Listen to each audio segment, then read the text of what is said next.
Good morning बच्चों। आज अपने चैनल के माध्यम से आपको एक बहुत ही शानदार सवाल बताने जा रहा हूं।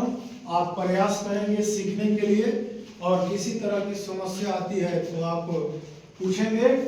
सवाल दिया हुआ है बोर्ड पर, दो क्रमागत प्राकृत संख्याएं ज्ञात करें जिनके वर्गों का योग 221 है। क्रमागत प्राकृत संख्या ज्ञात करना है। कोई भी प्राकृत संख्या आप लेते हैं और उसमें एक जोड़ देते हैं तो उसके बाद वाली संख्या आ जाती है। जैसे मान लिया कि 2 आपने लिया, उसमें एक जोड़ेंगे तो उसके बाद वाली क्रमागत प्राकृत संख्या 3 आ जाएगी।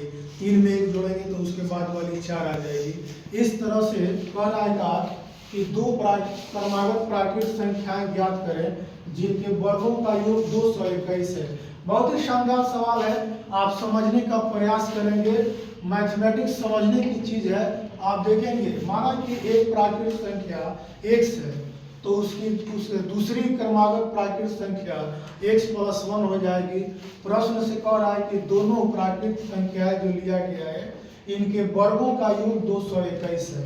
तो x² प्लस दूसरे का प्राकृत संख्या x + 1 का होल स्क्वायर, दोनों को जोड़कर 221 के बराबर कर दिया जाएगा।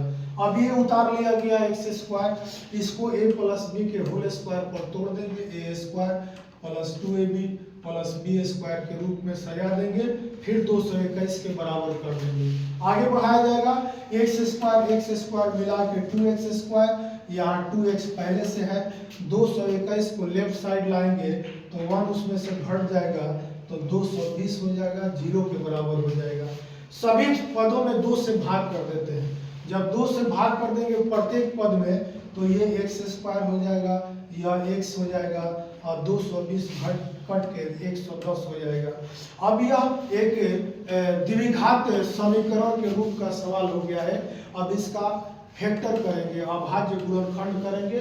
आप देखेंगे इसके पहले भी आपको अभाज्य गुणनखंडों के बारे में बताया गया है। 110 को तोड़ा जाएगा, ऐसे तोड़ते हैं 2 भागों में ताकि जोड़ दे या घटा दे तो बीच वाला पद आ जाए।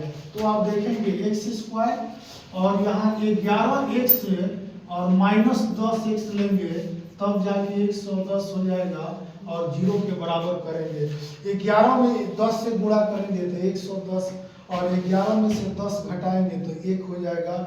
हमारा नियम यहाँ पर बिल्कुल सटीक बैठ रहा है, अर्थात 10 और 11 का अभाज्य गुणनखंड लेकर इसको हल किया जाएगा। अब दो पदों को एक साथ ले लिया जाएगा। 2 पद को एक साथ लेंगे, यहाँ भी 2 पदों को एक साथ लेंगे।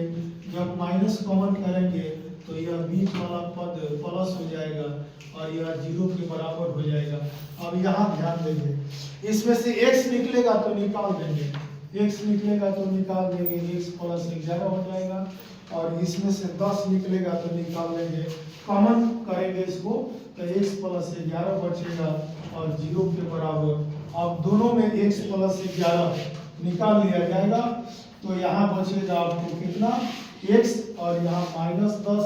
अब माइनस वाले को यहाँ वेक्टर समझ के इस तरह से लिखेंगे, जब x - 10 = 0 तब x का वैल्यू आपका हो जाएगा 10। मतलब पहली प्राकृत संख्या हो जाएगी कितना, 10। कितना हो जाएगा बाबू, 10। और दूसरी प्राकृत संख्या हो जाएगी कितना, 10 + 1 11। यह आंसर कहलाएगा। और इन्हीं को अगर वर्ग कर देते हैं, 10 और 11 को वर्ग करके जोड़ते हैं तो 221 के बराबर हो जाता है। अर्थात हम लोग का द्वारा हम लोगों ने जो सवाल को हल किया है वह बिल्कुल करेक्ट है। अगर यह सवाल आपके समझ में आता है तो कृपया चैनल को सब्सक्राइब करें। धन्यवाद।